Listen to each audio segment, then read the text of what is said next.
Nakatira sa isang maliit na barangay sa Davao na kung tawagin ay Agdaw, ang 11 taong gulang na bata na si Boyet. Ang kanyang lolo Efren na isang kilalang albularyo, ang tanging kasama na lang niya sa buhay matapos na maghiwalay ang kanyang mga magulang nung siya ay 4 na taong gulang pa lamang. Ganun pa man, kahit lumaking walang magulang, ay busog pa rin sa pagmamahal si Boyet mula sa kanyang lolo.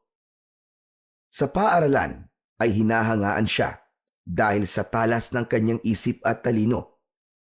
Madalas ay nasa lumang silid-aklatan siya at nagbabasa ng mga aklat. Pakiramdam kasi ni Boyet ay napupunta siya sa iba't ibang lugar at mundo sa tuwing nagbabasa siya ng mga kwento. Ngunit kung may isang bagay na hindi gusto ng marami kay Boyet, yun ay ang pagiging pilyo at makulit niya. Dala na rin ng kanyang pagiging bata, kaya naging ugali na niya ang pagiging matigas ang ulo at mapaglaro sa ibang tao, lalo na sa mga nakakatanda sa kanya. Tuwing walang pasok sa paaralan, madalas ay nasa gubat si Boyet at naninirador siya ng mga ibon. Bukod sa pagbabasa, ay yun ang isa sa mga paborito niyang gawin. Isang tanghali ng Sabado, hindi mapakali si Boyet sa loob ng kanilang munting kubo. Wala siyang pasok sa eskwela, kaya sabik siyang lumabas at maglaro. Bitbit niya ang kanyang paboritong tirador habang palihim na nakatingin kay Lolo Efren na natutulog sa mahabang upuan sa labas ng kanilang kubo. Huminga ng malalim si Boyet at lumabas ng kubo. Ngunit hindi pa siya nakakalayo ay narinig na niya ang boses ng kanyang lolo. Gulat na napalingon si Boyet kay Lolo Efren. Mabilis niyang itinago sa likod ang tirador. Lolo, akala ko po tulog kayo. Ang akala ko rin ay tulog kang bata ka. Hindi ba sabi ko sa iyo matutulog ka sa tanghali para lumaki ka? Tatakasan mo na naman ako. Natulog na po ako, Lolo. Hindi niyo lang po nakita kasi tulog po kayo eh. Saan ka na naman papupunta ha? Maglalaro lang po kami ni Balong, Lo. Si Balong ang matalik na kaibigan ni Boyet. Pero kung si Boyet ay pilyo at mapusok, si Balong naman ay matatakotin. Kahit madalas silang magtalo ni Balong sa mga bagay na gustong subukan ni Boyet, ay nananatili pa rin ang kanilang pagkakaibigan. Bakit may dala ka na namang tirador? Anong tirador po, Lolo? Wala naman po akong dalang tirador ah. Iyang tinatago mo sa likod mo. Abay, akala mo hindi ko nakita yung tirador mo. Gusto mo bang pakuluan ko yan at ipainom ko sa iyo ang sabaw? Pwede naman, Lo. Basta samahan niyo po ng karne ng baboy at sampalok para sinigang na. Abat piloso po ka talaga, bata ka, no? Teka, baka na naman sa gubat ang punta nyo, ha? Sinabihan na kita, Boyet. Makinig ka sa akin. Nakikinig naman po ako sa inyo, Lolo Efren eh. Hindi naman po kasi ako bingi. Magkaibang nakikinig lang. Sa sumusunod, huwag kang pupunta sa gubat, Boyet. Marami doon nakatirang mga lamang lupa at engkanto. Hindi mo alam kung sino o ano mababangga mo ron. Nagkamot sa batok niya si Boyet. Opo, Lolo. Hindi po talaga ako sa gubat pupunta. Babalik din po ako mamaya. At bago pa siya muling mapigilan ni Lolo Efren, ay mabilis na siyang tumakbo palabas ng kanilang bakuran. Hoy, Boyet! Bumalik ka rito! Pagpihira itong batang to. Hindi pa kita pinapayagang umalis Pastilang ka talagang bata ka! Lo, hindi ko na po kayo marinig. Babalik din po ako agad. Hindi huminto sa pagtakbo si Boyet hanggang sa tuluyan na siyang makalayo kay Lolo Efren.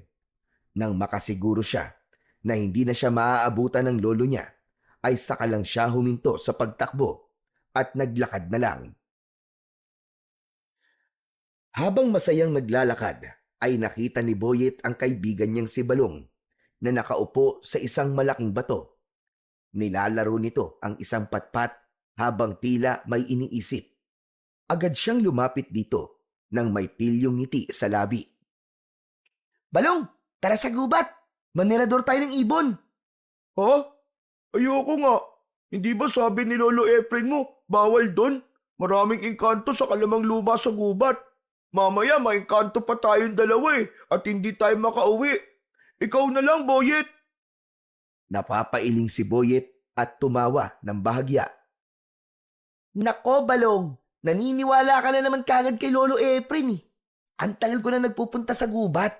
Pero kahit na anino ng engkanto o mga laman lupa, aba, wala akong nakikita, no? Paano kung hindi na nagpapakita sa'yo? Baka isang araw niyan, bigla ka na lang kunin ng mga yon. Sige ka. Sus, natatakot ka lang eh. Palibasa, duwag ka. Duwag! Hoy, hindi Hindi ako duwag. Ang tapang-tapang ko kaya. O sige nga, kung hindi ka duwag, bakit ayaw mo sumama sa akin sa gubat? Kasi, baka pagalitan tayo ni Lolo Efren Hindi naman niya malalaman eh. Tara na, sumama ka na kasi. Ang dami mo pang arte. Tumingin si Balong sa malayo at tila nag-iisip ang bata kung ano ang dapat niyang gawin. Makalipas ang ilang sandali, ay marahan itong tumango at bumaba mula sa pagkakaupo sa malaking bato. Nagkibit balikat siya at bumuntong hininga. Sige na nga, sasama na nga ako sa'yo. Pero saglit lang tayo, Boyet Ayokong abutan tayo ng gabi dun at mapapagalitan ako ng nanay ko. Oo na, oo na. Uuwi rin tayo kapag nakatirador na ako ng kahit 3 ibon lang.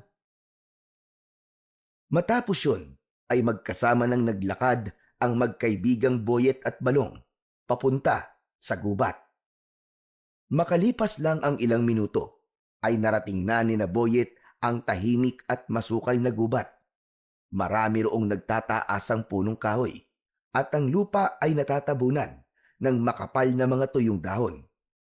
Walang masyadong nagpupunta ron dahil sa mga kwentong ipinakalat ni Lolo Efren tungkol sa mga engkanto at lamang lupang naninirahan doon.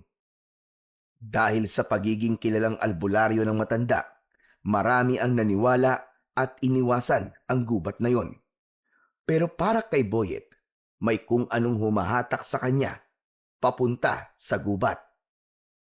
Pagdating sa isang bahaging may mga mabababang puno, agad na inihanda ni Boyet ang kanyang tirador. Kumuha siya ng isang maliit na bato at tahimik siyang nagmasid upang maghanap ng ibon sa paligid.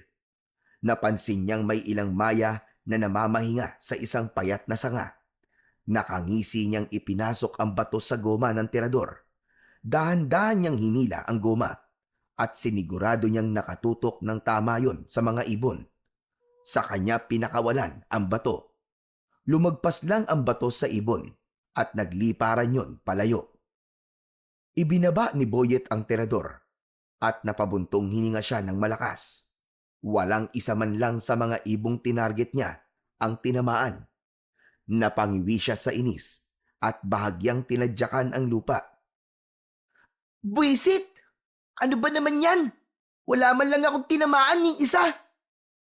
Nakamasid lang si Balong sa kanya at wala itong imik. Hindi sumuko si Boyet. Patuloy siyang naglakad sa loob ng gubat. Nakasunod lang sa kanya ang kaibigan niyang si Balong. Makalipas ang ilang minuto, nakahanap si Boyet ng panibagong target. Isang grupo ng maya na dumapo sa isang mababang sanga. Mabilis niyang hinugot ang kanyang tirador. Nilagay ang bato at tinutok yun ng maayos sa mga ibon. Sa isang iglap, pinakawalan niya ang bato at isang ibon ang bumagsak sa lupa, habang ang iba naman ay lumipad na palayo. Umikot ang mata ni Boyet sa paligid at agad siyang dumampot ng isa pang bato. Nang makakita siya ng isa pang ibon sa isang puno, ay tinirador niya yon. Tinamaan din yon at bumagsak sa lupa. Masayang naglakad si Boyet at hindi nagtagal ay napabaksak niya sa lupa ang pangatlong ibon gamit ang kanyang tirador. Ayos! Ang galing ko talaga! 3 na! Ang galing ko talaga manirador ng ibon. Nakita mo ba yon, Balong? Oo, nakita ko. Hindi naman ako bulag eh. Eh di kung ganun, uuwi na tayo. Sabi mo kanina kapag 3 na ang nakuha mo, ay uuwi na tayo. Ngumisi lang si Boyet at umiling. Mamaya na! Ikaw naman ang aga-aga pa eh. Sayang naman yung oras. Saka ngayon pa lang ako ginaganahan eh. Napabuntong hininga si Balong at nagpatuloy sila sa paglalakad. Hindi na namalayan ni Boyet ang paglipas ng oras. Maya-maya pa ay nagulat siya nang biglang dumikit si Balong sa kanya at humawak sa kanyang braso. Bumiksi si Boyet at may pagtatakang tumingin sa kaibigan. Hoy, ano ka ba, Balong? Ano bang ginagawa mo? Bakit kung makadikit ka sa akin ay parang nakakakita ka ng multo? Boyet! Boyet! Parang hindi maganda yung pakiramdam ko. Parang may nakatingin sa atin kanina pa. Hindi mo ba yun nararamdaman? Alam mo ba kung ano nararamdaman ko ngayon? Ano? Naiirita ako sa'yo. Lumayo-layo ka nga sa akin. Kung ano-ano kasing iniisip mo eh. Kaya palagi ka natatakot eh. Tumahimik ka na ah. Mamaya yung bibig mo na ang titiradurin ko. Lumingon si Balong sa paligid. Bakas sa mga mata nito ang takot, ngunit hindi yun binigyan ng pansin ni Boyet. Para sa kanya ay mas importante na mas marami siyang matirador na ibon bago tuluyang kumagat ang dilim. Maya-maya pa, nagpatuloy na sa paglalakad sina Boyet at Balong sa loob ng gubat. Pero kahit na anong gawin ni Boyet, hindi na siya nakakita pa ng ibon. Pinagmasdan niya ang mga sanga sa paligid, pero wala na talaga siyang nakita. Napailing na lang siya at napakamot sa kanyang ulo. Pambihira naman talaga yan oh. Mukhang nagtatago na ang mga ibon sa akin ah. Baka naman kasi naubos mo na yung mga ibon dito sa gubat, Boyet. O baka lumipat na sila ng ibang gubat. Tuwing Sabado ba naman eh, wala ka nang ginawa kundi manirador. Napangiti si Boyet, pero hindi niya pinansin ang sinabi ni Balong. Lumingalinga siya sa paligid at naghanap ng ibon. Boyet, paggabi na, umuwi na tayo. Baka abutin pa tayo ng dilim dito sa gubat eh. Isa na lang, Balong. Kapag nakahuli pa ako ng isang ibon, uuwi na talaga tayo, promise. Ayoko na, Boyet, ayoko na. Kung ayaw mong umuwi, ako na lang ang uuwi. Bahala ka na dyan. Wala akong pakialam kahit umuwi ka na. O sige na, umuwi ka na.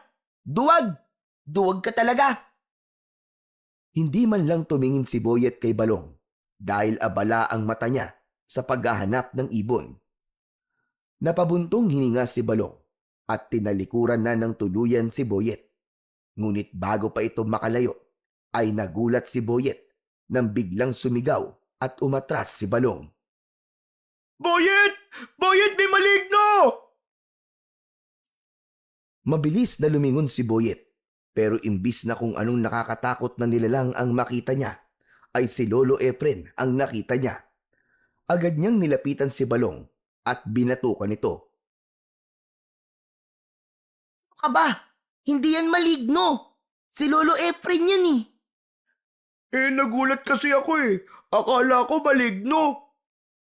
Nanginginig pa si Balong habang nakatingin kay Lolo Efren na mabigat ang tingin sa kanila. Mabagal itong lumapit at kahit hindi pa ito nagsasalita, ramdam na nilang dalawa ang galit nito. Maligno talaga, Balong! Pasensya na po, Lolo Efren. Nagulat po kasi ako sa inyo eh. Bigla na lang po kayong sumulpot. Tumingin si Lolo Efren kay Boyet at umiling. Sabi ko na nga ba at dito ang punta mo, Boyet? Hindi ako nagkamali ng hinala. Ang titigas talaga ng ulo nyo. Hindi ba sinabi ko na huwag kayong pupunta rito sa gubat? Paulit-ulit ko nang ipinaliwanag sa inyo na delikado ang lugar na ito. Pero Lolo, wala naman pong engkanto rito eh. Matagal na po ako nagpupunta dito sa gubat pero wala naman po ako nakikitang kung ano man. Tama na yan! Tama na! Sumasagot ka pa! Umuwi na kayo, ngayon din! Naikuyom ni Boyet ang kanyang mga kamay bilang pagtutol sa sinabi ni Lolo Efren. Pero wala siyang nagawa kundi sundin ang matanda kahit labag sa loob niya. Tahimik siyang naglakad pauwi kasama ang kaibigang si Balong habang si Lolo Efren naman ay nasa likuran lang nila. Kinagabihan, tahimik ang buong kubo habang sabay na kumakain sina Boyet at Lolo Efren ng hapunan. Ang maasim at mainit na sinigang na bangus ay nagbigay ng init sa malamig na gabing yon.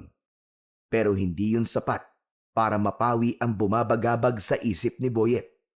Matagal niya nang pinag-isipan ang sinabi ng kanyang lolo tungkol sa gubat, pero hindi pa rin siya kumbinsido. Kaya naman, nagpasya na si Boyet na basagin ang katahimikan sa pagitan nila ng kanyang lolo. Lolo, paano niyo po nalaman na maraming engkanto at lamang lupa po doon sa gubat? Bakit mo naman tinatanong? Kasi po, ilang beses na po akong pumupunta ron pero kahit kailan po, wala po talaga akong nakikita o nararamdaman na kakaiba. Kung talagang may lamang lupa o engkanto po doon, bakit hindi ko po sila nakikita? Kahit isang beses man lang. Hindi agad sumagot si Lolo Efrem. Kumuha ito ng isang piraso ng bangus at nilagyan ng konting sabaw ang kanin bago sumubo. Napabuntong hininga si Lolo Efrem at saka tumingin kay Boyet. Ayoko na magpaliwanag pa, Boyet. Pero tandaan mo, hindi basta-basta nagpapakita ang mga yon. Hindi mo alam kung kailan mo sila matatapakan o masasaktan nang hindi mo sinasadya.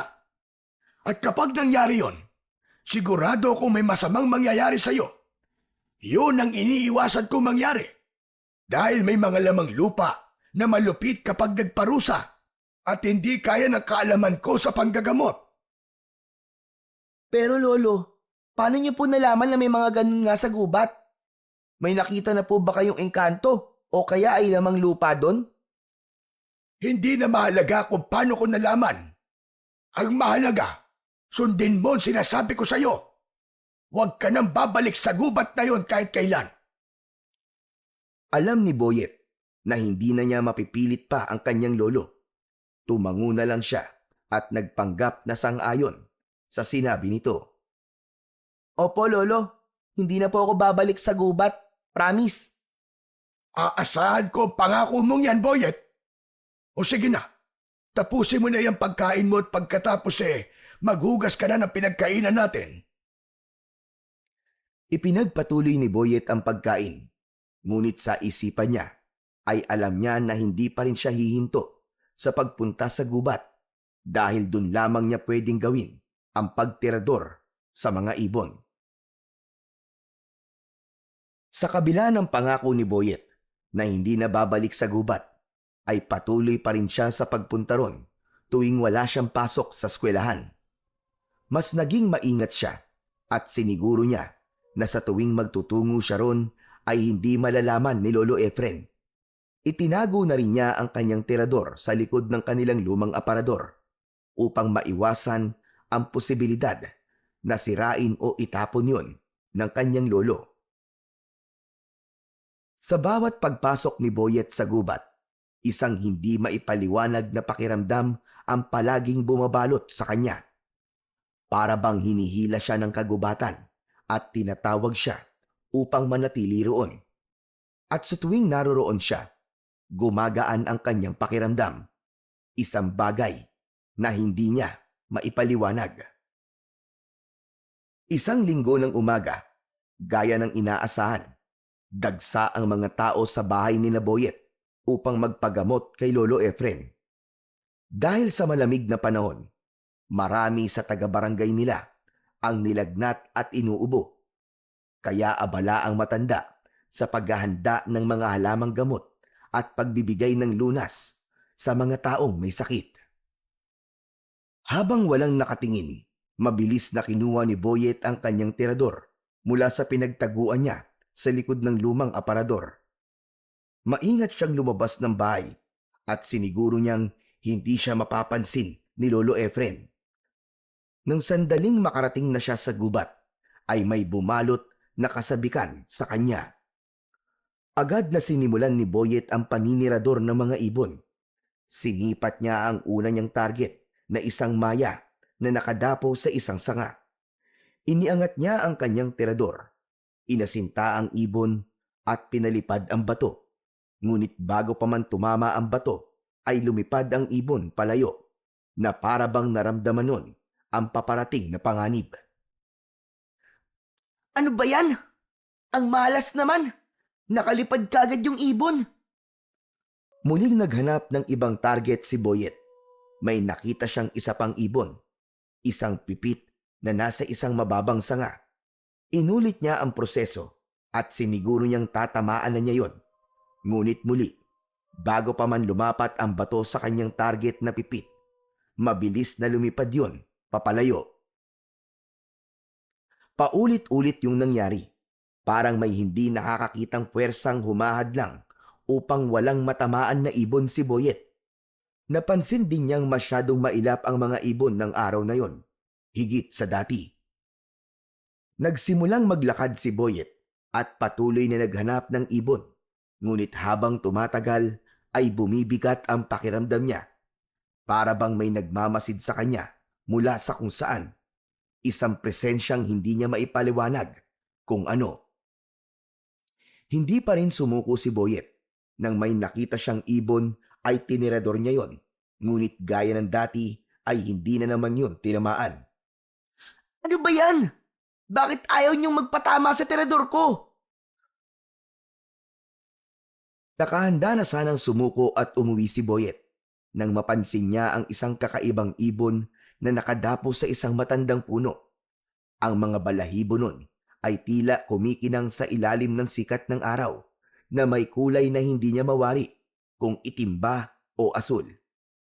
Mabilis niyang inihanda ang kanyang tirador. Sinipat niyang maigi ang ibon at pinakawalan ang bato.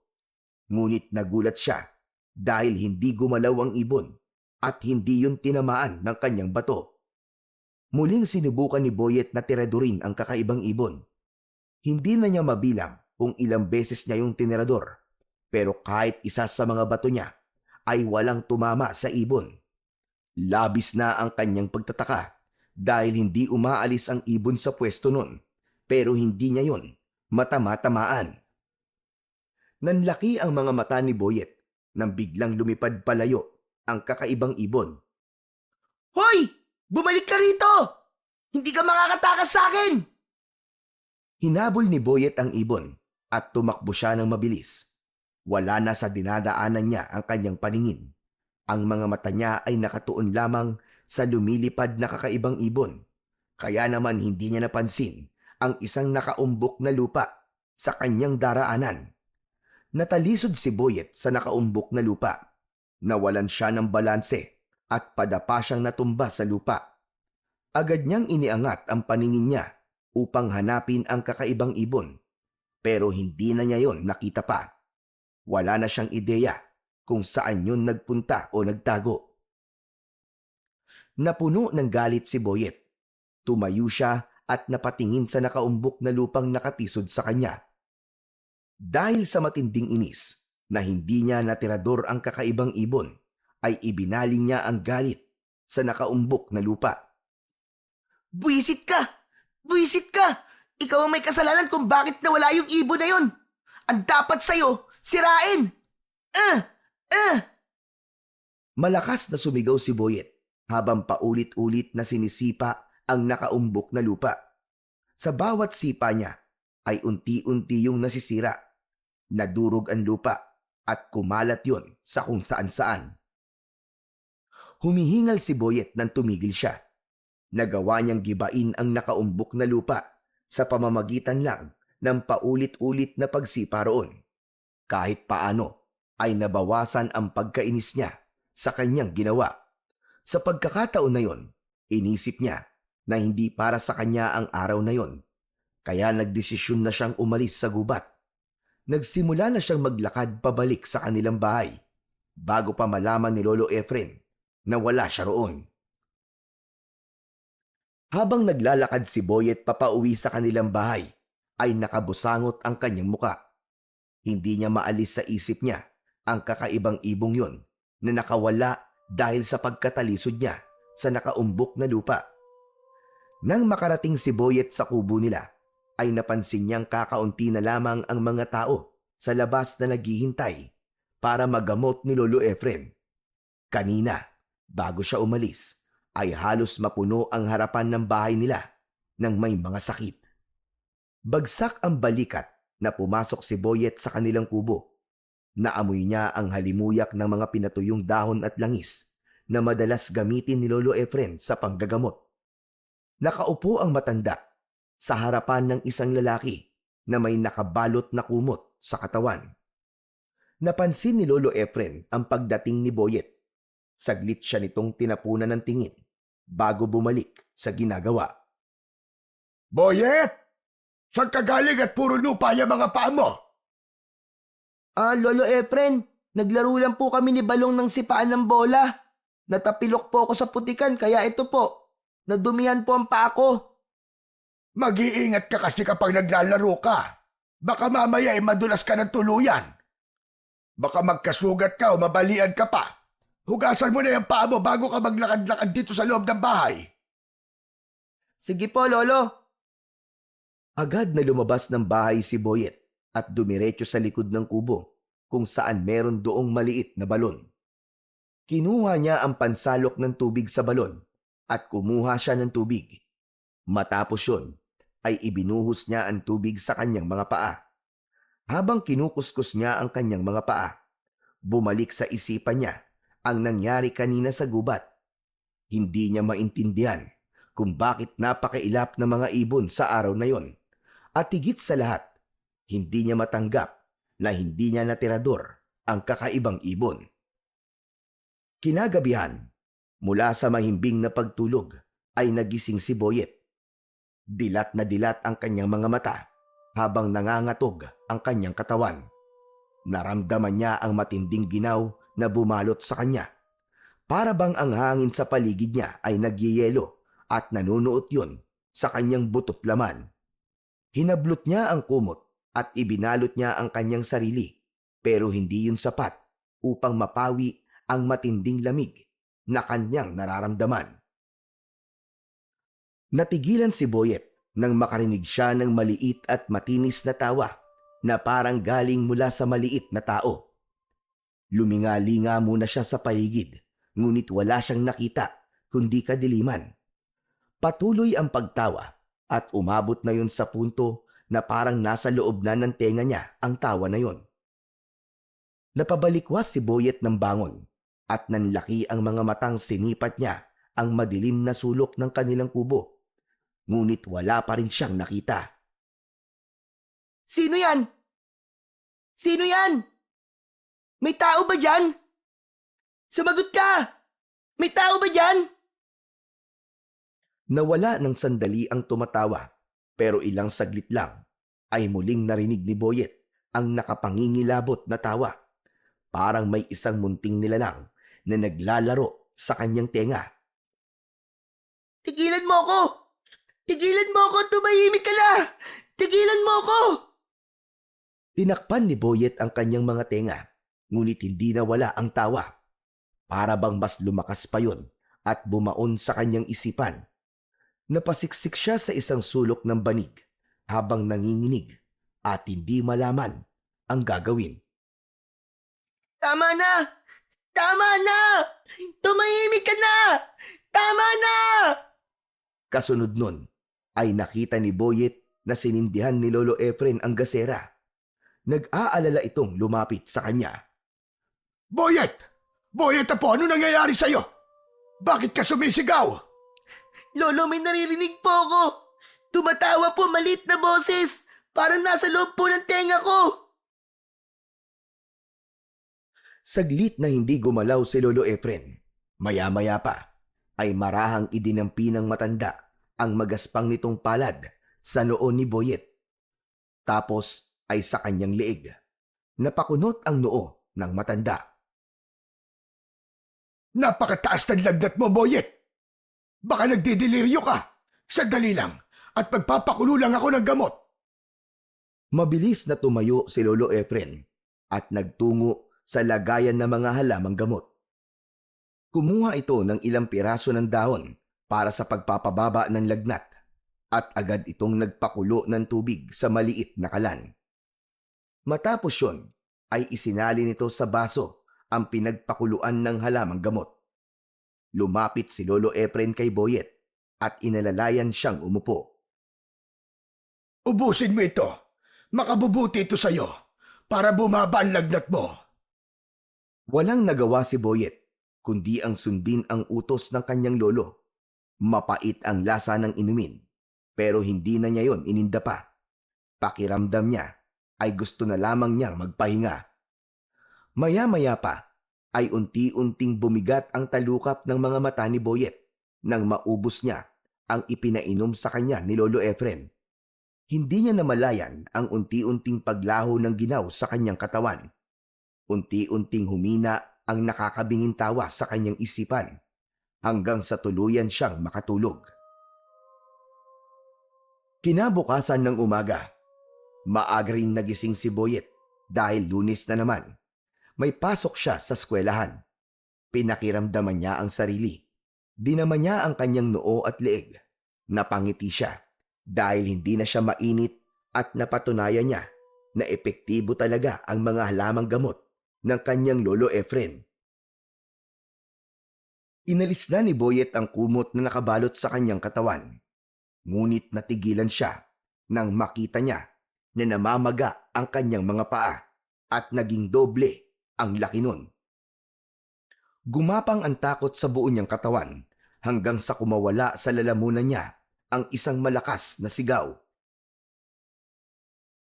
Lolo! Lolo! Lolo, tulungan mo ako, Lolo! Hindi nagtagal ay humahangos na pumasok si Lolo Efren sa kubo.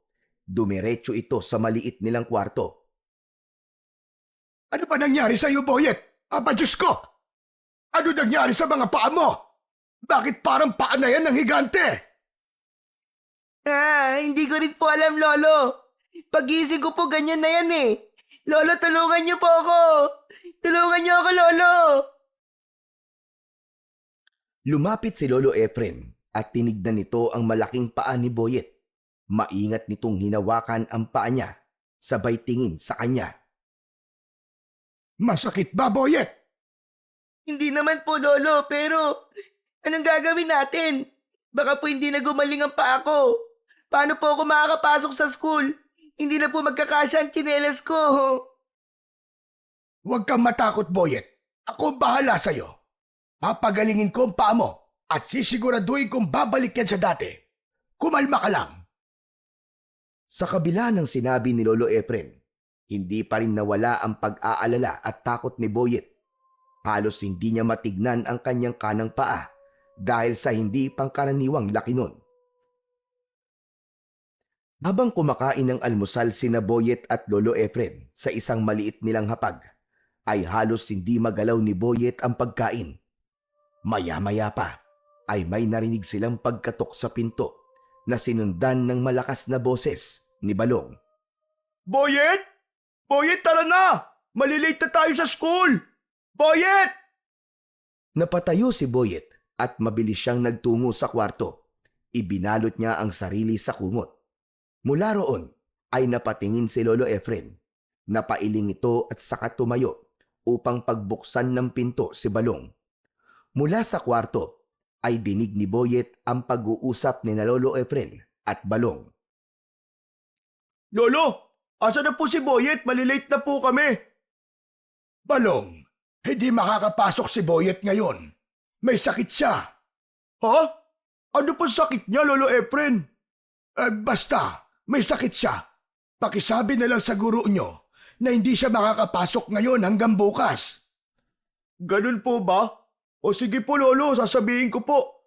Pakisabi rin po kay Boyet na magpagaling siya, ha? Matapos yon ay umalis na si Balong. Marahan namang inalis ni Boyet ang kumot at lumabas sa kwarto. Bumalik siya sa pagkakaupo sa hapag. Salamat po, Lolo Efren ha. Butit hindi niyo po sinabi kay Balong na lumaki ang isa kong paa. Kilala ko si Balong. Kapag nakita niya yung paa mo, Jack, pagtatawanan ka lang nun. Kaya kumain ka na dyan at pagkatapos gagamutin ko na yung paa mo. Pakiramdam ni Boyet ay bahagyang gumaan ang kanyang loob. Ngunit hindi pa rin nawala ang pag-aalala niya kung kaya ba talagang mapagaling ng kanyang lolo ang paa niya. Matapos mag-almusal, ay kagad na inihanda ni Lolo Efren ang mga gamit para sa paggagamot sa malaking paa ni Boyet. Kumuha ito ng isang bote ng langis na panggamot at marahang ipinahid yun sa paa niya. Pagkatapos ay kumuha si Lolo Efren ng isang palanggana at pinunuyo ng malinis sa tubig. Umupo ito sa harapan ng palanggana, ipinikit ang mga mata at marahang nagdasal. Tahimik lang na nakatingin si Boyet habang ginagawa yon ng kanyang lolo. Maya-maya pa ay kinuha ni Lolo Efren ang kandila sa altar. Sinindihan nito yon at hinayaan itong tumulo ang natutunaw na parte ng kandila sa tubig. Tumitig si Boyet sa palanggana at napansin niyang may nabubuong imahe sa ibabaw ng tubig. Isang maliit na hugis na nakaumbok na lupa. Kinuha ni Lolo Efren ang nabuo mula sa tulo ng kandila at tinignan yon ng mabuti. Pagkatapos ay hinarap nito si Boyet. May natapakan ka bang punso, Boyet? Ha? Ano po yung punso? Ang punso ay isang lupang nakaumbok. Madalas, tirahan yun ng mga duwende o nuno sa punso. Kapag may taong nagpakita ng kawalang galang sa kanilang tahanan, maaaring magalit sila at parusahan ng sino mang gumawa ng kasalanan sa kanila. Nanlamig si Boyet sa kanyang narinig. Hindi siya nakapagsalita. Naalala niya ang nakaumbok na lupa sa gubat, ang punso na pinagbuntunan niya ng galit. Sinipa-sipa niya yon hanggang sa magiba. Napaisip siya kung yun nga ba ang dahilan kung bakit lumaki at namaga ang kanyang paa. Ngunit hindi siya pwedeng magsalita. Kapag sinabi niya yon, malalaman ni Lolo Efren na patuloy siyang nagpupunta sa gubat kahit paulit-ulit siyang pinagbabawalan nito. Tumingin kay Boyet si Lolo Efren. Bakas sa mukha nito ang pag-aalala at pagdududa. Boyet, may natapakan o nasira ka bang punso? Magsabi ka sa akin ng totoo. Kung hindi ka magsasabi ng totoo, hindi gagaling ang paa mo. Lolo, ang totoo po niyan may nasira po akong punso sa gubat. Bakit mo ginawa yun? Nako, sinasabi ko na nga ba at nagpupunta ka pa rin sa gubat? Natapilok po kasi ako ron Tapos nawala po sa paningin ko yung ibon na hinahabol ko. Kaya Hindi mo dapat ginawa yun, Boyet. Hindi mo ba alam kung gaano kalaki kasalanan nagawa mo? Napasinghap si Boyet. Hindi niya inaasahang magagalit ng ganon si Lolo Efren. Mukhang kailangan ko makipag-usap sa duwende o nuno na nakatira sa gubat. Napalunok si Boyet. Hindi niya alam kung ano ang mangyayari. Sa pagkakataon na yon, ay labis siyang nagsisisi sa pagsira niya sa punso dahil sigurado na siya na yun ang dahilan ng paglaki ng kanyang paa. Hindi na nagsayang ng oras pa si Lolo Efren. Inayos na nito ang mga gamit nito para sa ritual na gagawin niya upang kausapin ang duwendeng nakatira sa punsong sinira ni Boyet. Habang nag-aayos si Lolo Efren ng kanyang mga gamit para sa ritual, tahimik lang na nakaupo si Boyet sa gilid habang pinanonood ang bawat kilos ng matanda. Nanginig ang kanyang mga kamay, hindi dahil sa lamig, kundi dahil sa takot sa maaaring mangyari. Sa harapan ni Lolo Efren ay may isang bilog na bilao na may lamang bigas, asin at isang maliit na mangkok na may tubig. May hawak itong lumang kahoy na may nakaukit na kakaibang mga simbolo. Pumikit si Lolo Efren at nagsimulang bumigkas ng mga salitang hindi maintindihan ni Boyet. Ramdam niya ang bigat ng hangin sa paligid at tila lumalamig ang paligid ng kanilang bahay. Maya-maya pa, hinawakan ni Lolo Efren ang mangkok sa tubig at sinimulang paikutin yun sa ibabaw ng bilao. Napailing si Lolo Efren habang dahan-dahang iminulat ang kanyang mga mata. Tama nga ang hinala ko. Bakit po, Lolo? Ano pong nakita nyo? May nakatirangan diwende sa punso na sinira mo. Isang duwendeng puti at ang pangalan niya ay Uyugan. Ano po? Uyugan?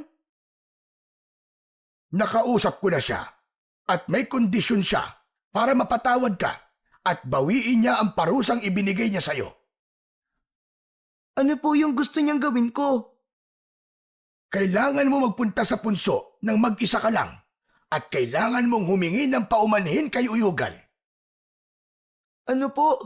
Ano pong ibig niyo sabihin, Lolo? Ako lang? Ako lang po mag-isa? Oo, at kailangan mong gawin yon sa kabilugan ng buwan. Teka, hindi ko po kaya yun, Lolo. Paano po kung may gawin po siya sa akin? Hinawakan siya sa balikat ni Lolo Efren. Naiintindihan kita, Apo. Kung ako lang ang masusunod, hindi kita hahayaang magpunta sa gubat na mag-isa, lalo na kung gabi. Pero wala tayong magagawa. Kung hindi mo gagawin ang gusto ni Uyugan, hindi nagagaling ang paa mo at habang buhay mo yang dadalhin. Tamang-tama, Boyet. Bilog ang buwan mamayang gabi. Makinig kang mabuti, Apo. Mapaglaro ang mga diwending puti. May posibilidad na subukin ka nila. Ano man ang iabot nila sa'yo, ano mang bagay na ibigay nila, huwag mong tatanggapin. Ha? Bakit po? Dahil nga mapaglaro sila. Basta, gawin mo na lang ang sinasabi ko sa'yo. Lalong nanghina si Boyet. Alam niyang wala na siyang magagawa kundi gawin ang gusto ng diwende. Dahil kung hindi, baka habang buhay na siyang may malaking paa. At ang mas nakakatakot pa, hindi niya alam kung ano ang naghihintay sa kanya sa gubat mamayang gabi.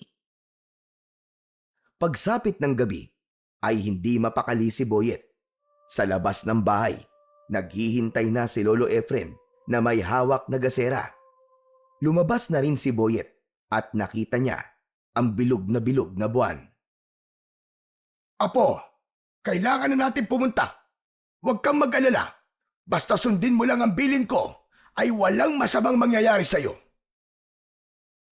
Napalunok si Boyet bago marahang tumango. Sinubukan niyang lakasan ng loob habang naglalakad sila papunta sa gubat.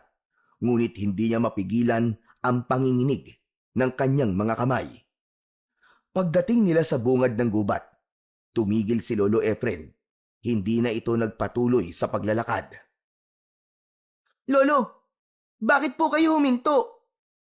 Hanggang dito na lamang ako, Apo. Ano po? Ibig niyo sabihin, hindi niyo po ako sasamahan sa gubat? Hindi pwede, Apo. Yan ang kondisyon ni Uyugan. Kailangan mong gawin ito ng mag-isa. Lalong lumakas ang kabog sa dibdib ni Boyet. Napatingin siya sa madilim na gubat sa kanyang harapan. Lolo, paano po kung may gawin po siya sa akin? Huwag kang matakot.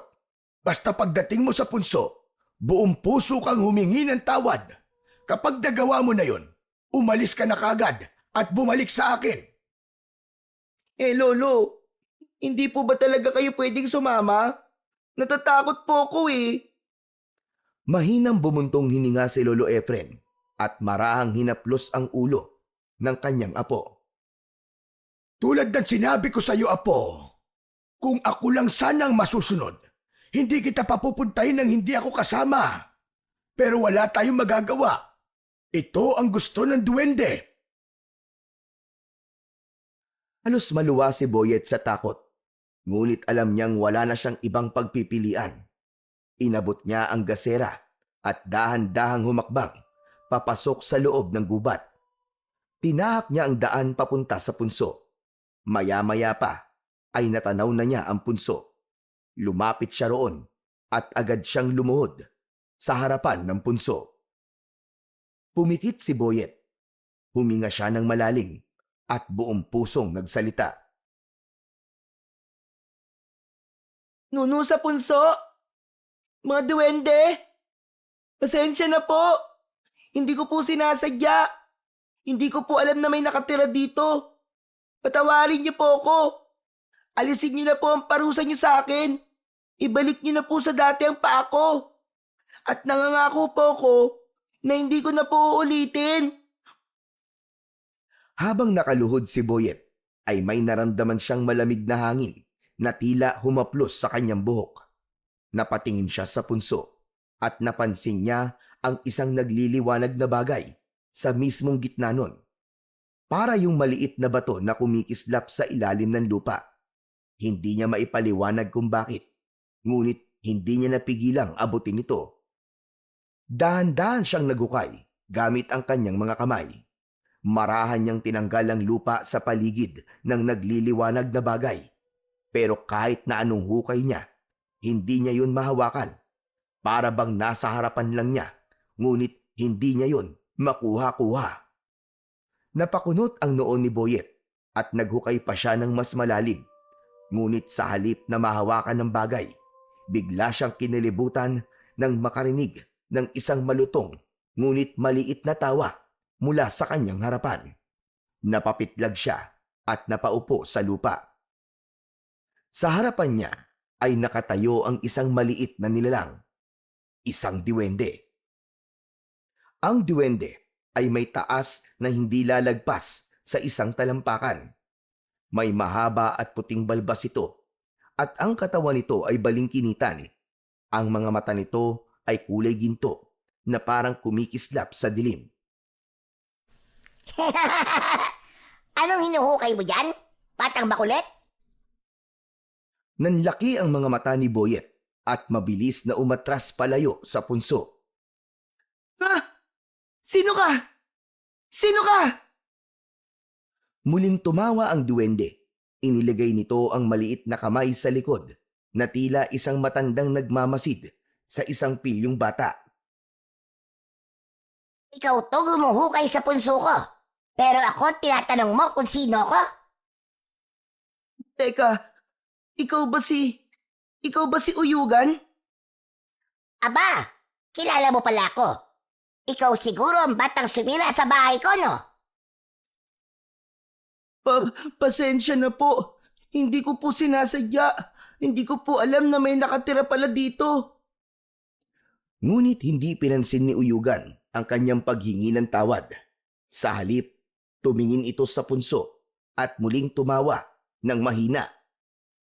Heh, sabihin mo nga bata, ano bang hinuhukay mo riyan? Kasi may nakikita po akong ilaw sa ilalim ng punso. Parang isang maliit na bato na nagliliwanag. Ano? Nakikita mo ang liwanag sa aking punso? Opo, nakikita ko nga po. Muling napatingin ang diwende sa punso. Saka bumalik ang tingin nito kay Boyet na may halong pagtataka. Pambihira! Hindi maaaring makita yun ng basta-bastang tao. Kung nakikita mo ang mutya ng punso, ibig sabihin, ikaw ang karapat-dapat na magmay-ari nito. Ano? Ano pong ibig niyong sabihin? Wala na. Wala na akong magagawa. Maswerte ka. Kailangan bigyan kita ng pagkakataong makuha ang mutya ng punso. Ngunit, hindi ko ito ibibigay basta-basta sa'yo ng ganong kadali. Ha? Bakit po? Makinig kang mabuti, batang makulit. Ang sino man makakuha ng mutya ng punso ay magkakaroon ng kakaibang kakayahan. Kapag nakuha mo ito, magkakaroon ka ng pambihirang lakas at kaya mong mapagalaw ang mga bagay gamit lamang ang iyong isipan. Napalunok si Boyet sa kanyang narinig. Isang matinding pagnanasa ang biglang bumalot sa kanyang isipan. Ano? Talaga po? Magkakaroon po ako ng kapangyarihan na parang Parang superhero? Tama ka. Ngunit hindi ko ito ibibigay ng libre, bata. May kailangan kang gawin upang makuha mo ang mutya ng punso. Sige, sabihin niyo po. Ano pong kailangan kong gawin? Aba, matapang ka ha? Makinig ka mabuti. 3 bugtong ang ibibigay ko sa'yo. Kung masasagot mo ang lahat ng tama, makukuha mo ang mutya ng punso. Napaisip si Boyet. Naalala niya ang babala ng kanyang lolo. Mapaglaro ang mga diwending puti. Ngunit ang pangako ng kanyang kapangyarihan ay masyadong maganda para tanggihan. Sa huli, nanaig ang kanyang kagustuhan na makuha ang mutya ng punso. Sige po, sige. Tatanggapin ko ang hamon mo, Uyugan. Agad na pumalakpak si Uyugan. Kung ganon, simulan na natin nang hindi na masayang ang ating oras. Makinig kang mabuti. Bugtong-bugtong. Nang munti ay paru-paro, nang lumaki ay latigo. Uulitin ko ha. Bugtong-bugtong. Nang munti ay paru-paro, nang lumaki ay latigo. Sagot, Boyet. Napaisip si Boyet. Hinayaan niyang dumaan sa kanyang isip ang lahat ng posibilidad na sagot. Hanggang sa nagliwanag ang kanyang muka. Alam ko na ang sagot. Alam ko na. Sitaw. Aba, matalino ka. Tama. Pero unang bugtong pa lamang yan, kaya madali. Humanda ka sa pangalawang bugtong, Boyet. Eto na. Makinig kang mabuti. Bugtong-bugtong. Malaking supot ni Mang Ambo kung gamitin ay nakataob. Uulitin ko. Bugtong-bugtong. Malaking supot ni Mang Ambo kung gamitin ay nakataob. Napakamot sa ulo si Boyet. Mas mahirap yun kaysa sa una. Pinag-isipan niya ng mabuti ang mga gamit na ginagamit ng nakataob. Makalipas ang ilang sandali, ay isang bagay ang naisip niya. Hula ko lang to Pero, kulang po ba ang sagot? Aba, tama ka na naman, Boyet. Mukhang matalino ka talagang bata. Mahilig po kasi akong magbasa. O sige. Narito na ang pangatlo at panghuling bugtong. Tandaan mo, kapag hindi mo ito nasagot ng tama, ay hindi mo makukuha ang mutya ng punso. Handa ka na ba, bata? Sige, handa na ako, Uyugan. Heto na, sasabihin ko na sa'yo. Makinig kang mabuti. Dahil ito ang pinakahuling hugtong at pinakamahirap sa lahat at kailangan mo tong masagot ng tama. Heto na. Bugtong-bugtong. Mahaba, matigas. Kapag isinubo, ay kumakatas. Uulitin ko. Bugtong-bugtong. Mahaba, matigas. Kapag isinubo, ay kumakatas. Sagot, Boyet. Napalunok si Boyet. Mas mahirap yun sa naunang dalawa. Ngunit hindi siya sumuko dahil determinado siyang makuha ang mutya ng punso. Hindi niya sasayangin ang pagsagot niya ng tama sa dalawang naunang bugtong. Matagal na nag-isip si Boyet at ang tumatakbo sa isip niya ay pagkain na kumakatas. Maya-maya ay napangiti si Boyet kay Uyugan. Aba, teka. Anong ibig sabihin ng iting yan, bata? Kung alam mo na at sagot, ay magsalita ka na. Sabihin mo na. Alam ko na ang sagot, Uyugan. Tubo. Tubo ang sagot. Kasi kapag kinakagat yun, di ba? Kumakatas. Ay, nako. Matalino ka nga talaga. Tama ka na naman. Masyado kitang minaliit at hindi pa rin ako makapaniwala na ikaw ang pinili ng mutya na magmay-ari nito. Pero tulad ng ipinangako ko sa'yo, maaari mo nang kunin ang mutya ng punso. Ikaw na ang nagmamay-ari nito. Masayang kinuha ni Boyet ang mutya. Sa pagkakataong yun, ay madali niya na yung nakuha. Agad niyang dinampot ang mutya ng punso at pinagmasdan. Isa yung maliit na itim na bato, ngunit sa loob ay parang may nakakulong na liwanag na kumikislap-kislap. Napakaswerte mong talaga. Lagi mo lang itong tatandaan, bata. Gamitin mo lang ang mutya ng punso sa kabutihan. At huwag na huwag mong hahayaan na mapasakamay ito ng iba. Lalong-lalo na nang may masamang hangarin. Opo, tatandaan ko po yan palagi, pangako po. Pero, ano po bang mangyayari sa paa ko? Gagaling na rin po ba ito? Huwag kang mag-alala, bata. Bukas ng umaga, tuluyan ang gagaling ang iyong paa. Sana'y maging leksyon na sa'yo ang nangyari sa'yo. Hindi porkit hindi mo kami nakikita, ay hindi na kami bahagi ng mundong ito. Maging mapagmatsyag ka at talasan mo ang iyong pandama at respetuhin mo ang lahat ng nasa iyong paligid. Huwag na huwag ka lang uulit.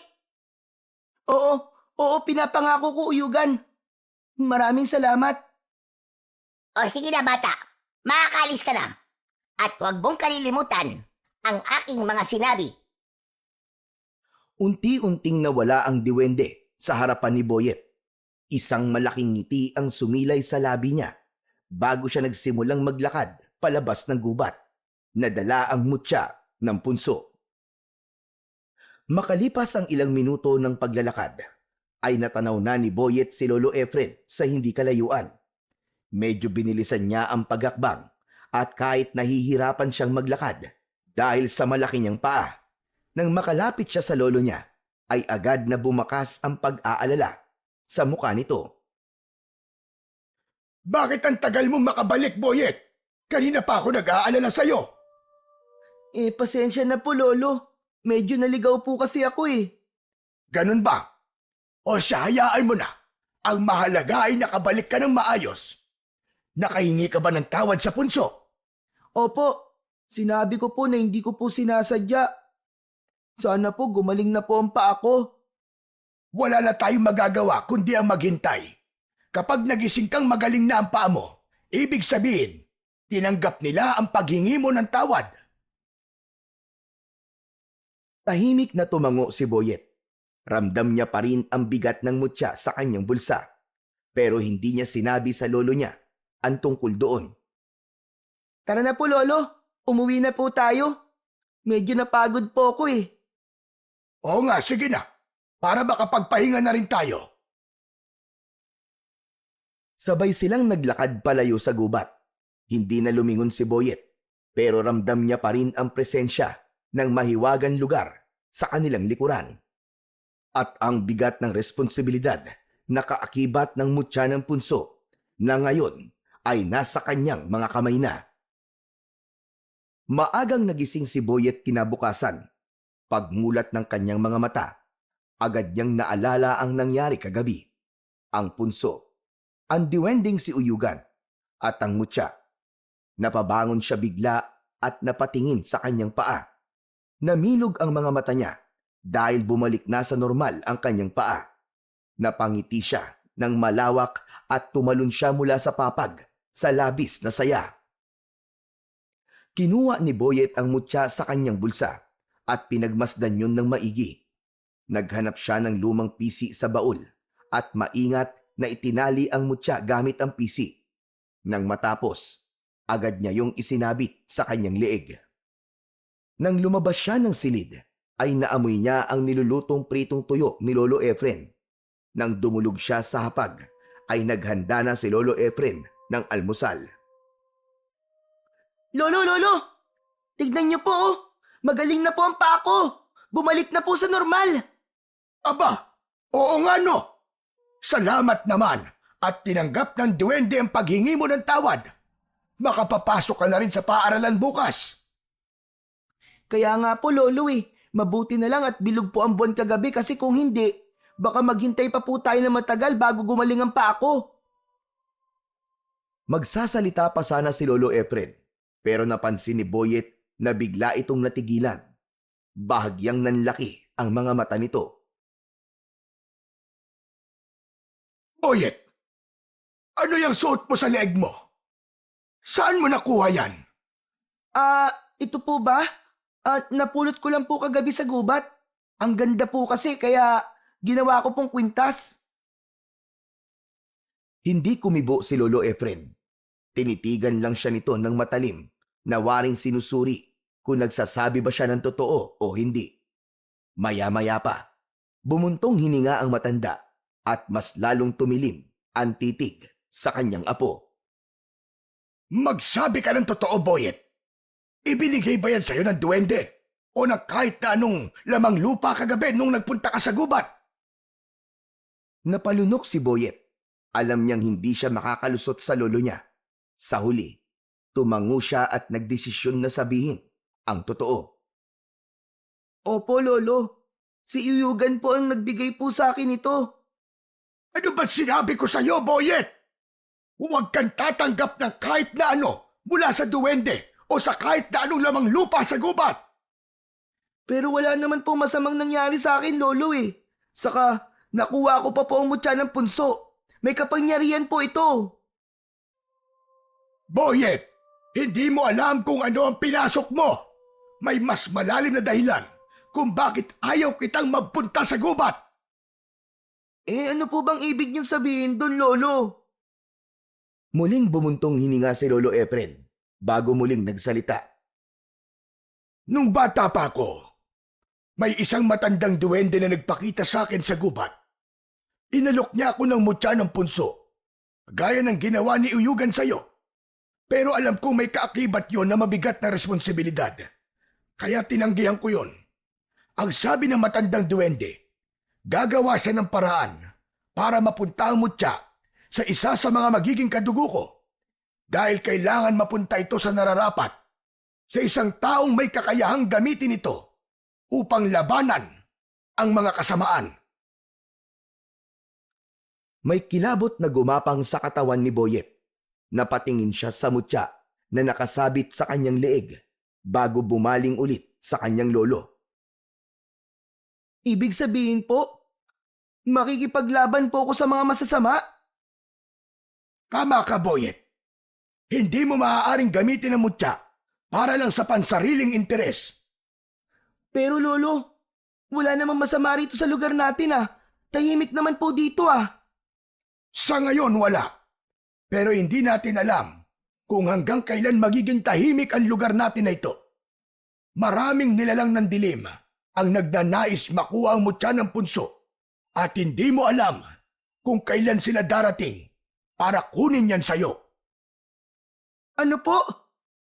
Pupuntahan po nila ako at kukunin tong mutya. Naku, kung ganun po, ibabalik ko na lang po to kay Uyugan.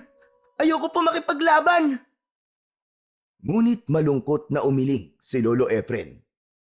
Huli na ang lahat, Boyet. Nung tinanggap mo ang mutya, habang buhay na itong nakakabit sa'yo, ikaw na ang bagong magiging may-ari niyan habang buhay. Maliban na lang kung merong kukuha niyan sa'yo. Wala na tayong magagawa, Boyet, kundi sanayin ka kung paano gamitin ang kapangyarihan ng mutya. Lalong lumamig ang pakiramdam ni Boyet na pagtanto niya na hindi niya pala dapat tinanggap ang mutya ng punso. Ang buong akala niya kasi isang simpleng anting-anting lang yon. Pakiramdam niya ay pinasan niya ang isang napakabigat na kapalaran at responsibilidad na hindi niya alam kung kaya niyang dalhin. Sa loob ng mga sumunod na araw, tuwing walang pasok si Boyet sa paaralan, ay dinadala siya ni Lolo Efren sa gubat upang magsanay. Doon siya tinuruan ng kanyang lolo kung paano gamitin ng tama ang kapangyarihan ng mutya ng punso. Sa simula ay nahirapan siya. Hindi madaling kontrolin ang enerhiyang dumadaloy sa loob niya mula sa mutya. Ngunit sa patuloy na paggabay ni Lolo Efren, unti-unti niyang natututunan kung paano gamitin ang kanyang isip upang pagalawin ang mga bagay-bagay sa paligid. Isang umaga, nasa gitna siya ng pagsasanay. Nakapikit siya habang malalim ang paghinga. Sa kanyang harapan ay may isang tuyong sanga. Dahan-dahan niyang iniangat ang kanyang kamay at inisip niya na gumalaw ang sanga. Sa una, bahagyang umalon lamang ang tuyong dahon na nakakabit pa sa sanga. Ngunit hindi siya sumuko. Mas lalo niyang pinokus ang kanyang isip at sa isang iglap, lumutang ang sanga sa hangin. Napangiti si Boyet. Hindi siya makapaniwala sa kanyang nagawa. Lolo, napalutang ko na po yung sanga. Magaling, Boyet. Napakabilis mo matuto. Ipagpatuloy mo lang yan. Biglang lumakas ang ihip ng hangin. Naramdaman ni Boyet ang kakaibang enerhiya sa paligid na para bang may nakamasid sa kanila. Hanggang sa lumitaw si Uyugan sa kanilang harapan. Nakangiti itong nakatayo habang pumapalakpak. Magaling, magaling, magaling. Hindi nga nagkamali ang mutya sa pagpili sa'yo, Boyet. Ang bilis mong natutunang gamitin ang kapangyarihan nito. Mabilis na lumapit si Lolo Efren at hinarap si Uyugan. Hindi mo na dapat ibinigay ang mutya sa kanya, Uyugan. Napakabata pa ni Boyet para sa ganitong kabigat na responsibilidad. Kung tinanggap mo lang sana ang mutya noon, Efren, nung ibigay sa ito ng aking lolo, ay hindi sana ito napunta sa iyong apo. Isa pa, hindi sa edad na susukat ang pagiging tagapagtanggol. Balang araw, pasasalamatan niyo rin ako at ang mutya ng punso. At bago pa sila makasagot, isang malakas na ihip ng hangin na parang ipo-ipo ang bumalot kay Uyugan at sa isang iglap ay nawala ito na parang bula. Nanatiling nakatayo si Boyet at Lolo Efren sa gitna ng gubat. Napatingin si Boyet sa mutyang nakasabit sa kanyang leeg. Ngayon niya lalong naramdaman ang bigat ng kanyang kapalaran. Isang umaga, abala si Boyet sa paghahanda para sa pagsasanay niya sa gubat. Inilagay niya sa loob ng isang bag ang isang bote ng tubig at maliit na itak na palaging dala ni Lolo Efren tuwing pumupunta sila sa loob ng gubat. Habang sinusuri niya ang mutya ng punso na nakasabit sa kanyang leeg, ay biglang dumating si Balong. Boyet! Boyet! Buti nakita kita. Tara, maglaro tayo ng patintero. Kulang pa kami. Pasensya ka na, Balong ah. Hindi ako makakasama ngayon para maglaro eh. Ha? Bakit naman? May gagawin ka ba? Oo eh. May importante kasi akong gagawin. Pambira! Ano namang importante ang gagawin mo? Baka naman may tinatago ka na sa akin ha? Ang tagal ko na napapansin na hindi ka na nakikipaglaro sa amin eh. Hindi sumagot si Boyet dahil ayaw niyang ipaalam kay Balong ang tungkol sa mutya at sa kanyang pagsasanay. Alam mo, Boyet, parang hindi mo na ako kaibigan. Lagi ka na lang may ginagawa eh. Hindi na tayo nakakapaglaro. Bago pa makasagot si Boyet, lumabas mula sa bahay si Lolo Efren. Balong! Umuwi ka na muna. Hindi mo na siya pwede maglaro ngayon at sa mga susunod na araw. Ganun po ba? Sige po, Lolo Efren. Pasensya na po kayo. Uuwi na po ako. Tumingin si Balong kay Boyet bago ito naglakad palayo. Nang wala na si Balong, ay lumapit si Lolo Efren kay Boyet. Boyet apo, hindi kita masasamahan ngayon sa gubat. Marami na namang may sakit dito sa lugar natin. Sigurado ako na marami na namang magpupunta dito sa bahay para magpagamot. Ayos lang po, Lolo. Ako na lang po muna ang mag-isang magsasanay. O sige, Boyet, mag-iingat ka. Hayaan mo, kapag maaga ako natapos sa panggagamot, ay susunod kagad ako sa iyo ron. Tumango si Boyet at ipinagpatuloy niya ang paghahanda sa mga bagay na kailangan niyang dalhin sa gubat para sa kanyang pagsasanay. Maya-maya pa ay tahimik na naglakad si Boyet patungo sa gubat upang magsanay. Pagdating niya sa isang malawak na parte ng gubat na walang masyadong puno, ay huminto siya upang simulan ang kanyang pagsasanay. Agad niyang isinara ang kanyang mga mata at huminga ng malalim. Itinuon niya ang kanyang isip sa isang medyo malaking sanga na nakabalandra sa lupa na nasa kanyang harapan. Ibinukas ni Boyet ang kanyang mga mata, kasabay ng pagtaas ng kanyang kamay. Itinuon niya ang kanyang enerhiya sa sanga. Unti-unting gumalaw ang sanga. Nanginig muna yon sa lupa, bago yung tuluyang lumutang. Napangiti si Boyet sapagkat mas naging mabilis na siya sa pagpapagalaw ng mas mabibigat na bagay. Ngunit bigla siyang natigilan nang may naramdaman siyang presensya sa likuran niya. Mabilis niyang binato ang sanga sa kung sino mang nasa likuran niya. Aray! Aray ko! Aray ko! Ang sakit! Nanlaki ang mga mata ni Boyet. Agad siyang tumakbo papunta sa direksyon ng tinamaan niya at nakita niyang nakadapa sa lupa si Balong habang may nakadagan pang sanga sa likod. Nagmamadali niyang inalis ang sanga at tinulungang tumayo si Balong. Balong! Anong ginagawa mo rito? Aray! Sinuntang kita malamang.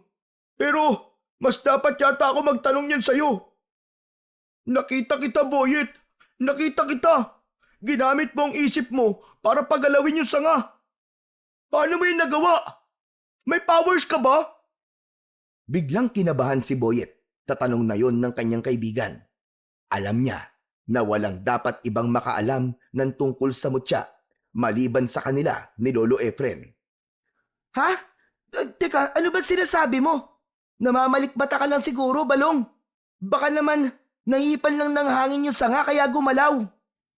Hindi! Hindi mo ako maluloko! Hindi ako bulag, no? Kitang-kita ko kaya! Ikaw ang may kagagawan nun! Umamin ka na lang kasi! Kitang-kita na nga kita eh! Alam ni Boyet na wala na siyang ibang pagpipilian. Bumuntong hininga siya at seryosong tumingin sa kaibigan niyang si Balong. Ano ba naman yan? Nabuking na ako. Balong, huwag kang maingay ha. Oo, tama ka. Ako nga nagpagalaw sa sanga. May kapangyarihan na ako ngayon. Ha? Sinasabi ko na nga ba eh! Pero paano ka nagkaroon ng kapangyarihan? Hinawakan ni Boyet ang mutya sa kanyang leeg at marahang itinaasyon upang ipakita kay Balong. Ito ang mutya ng punso. Dahil dito, nagkaroon ako ng kakayahan na kontrolin ng ilang bagay gamit lang ang isip ko. Bukod doon, ay naging malakas din ako simula na mapunta sa akin to. Ano? Ibig sabihin parang may superpowers ka talaga? Superhero ka na? Ang astig yan, Boyet! Ang astig mo! Mabilis na tinakpan ni Boyet ang bibig ng kaibigan. Ano ba? Huwag kang maingay.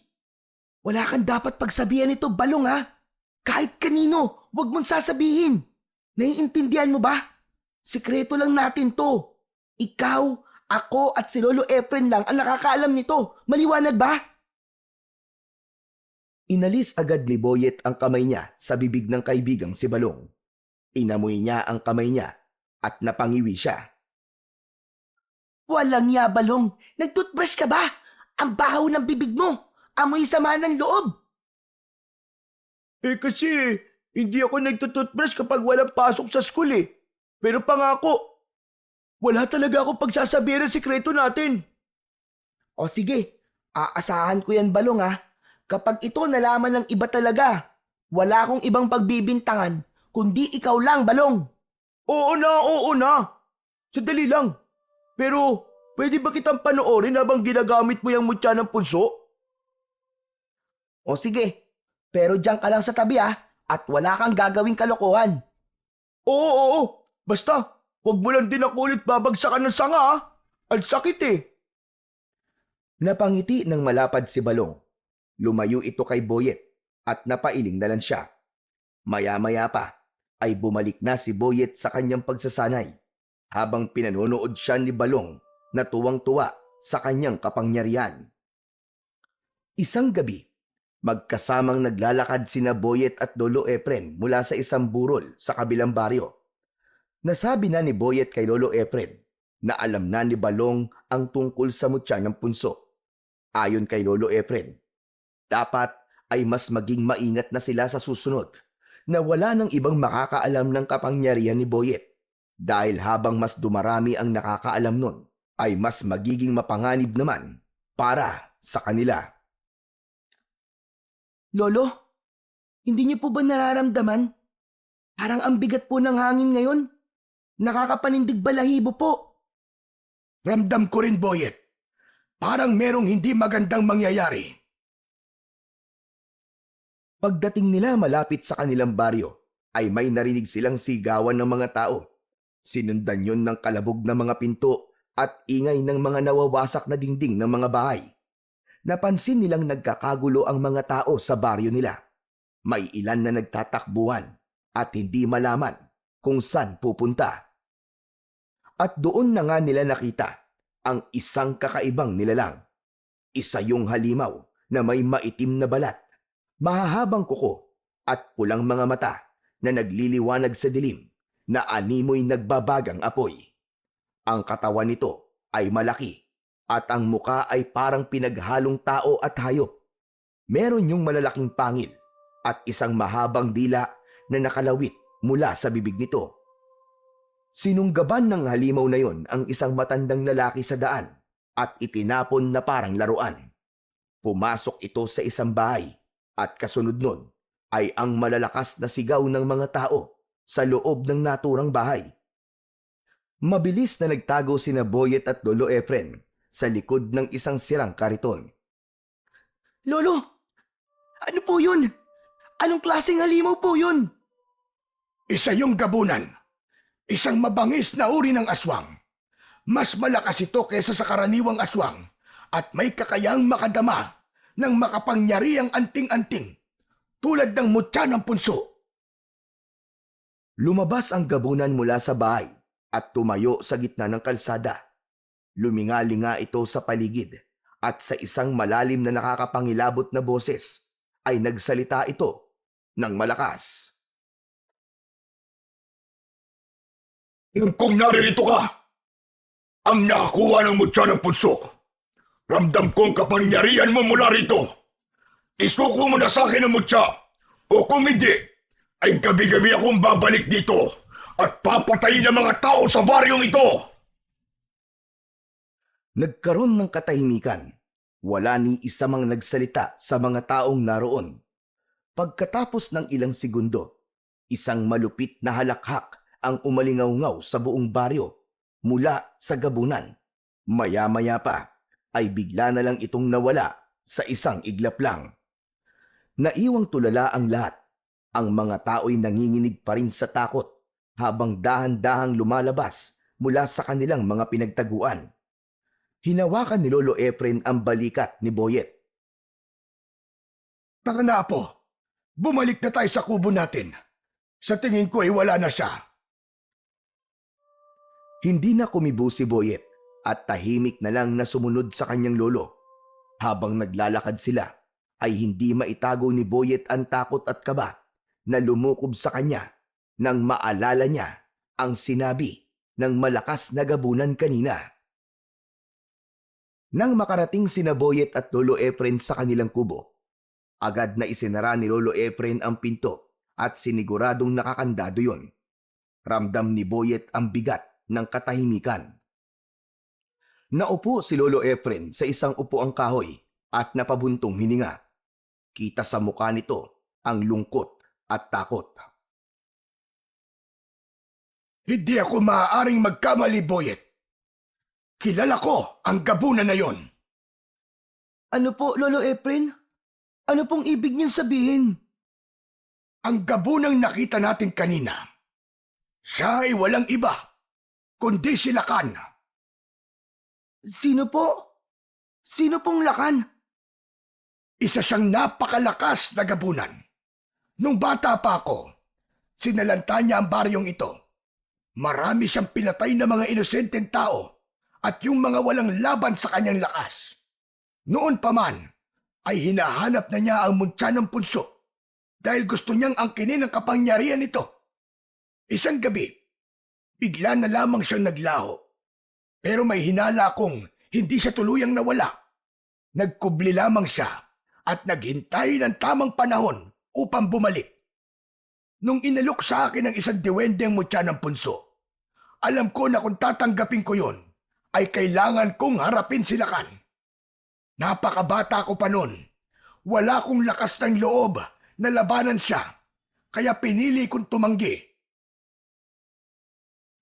Kapwa na tahimik sina Boyet at Lolo Efren. Maya-maya lang ay muling nagsalita si Boyet. Kung ganun, ibig sabihin, ako po ang kailangan lumaban sa kanya, Lolo. Ako po ang lalaban kay Lakan. Oo, tama ka, Boyet.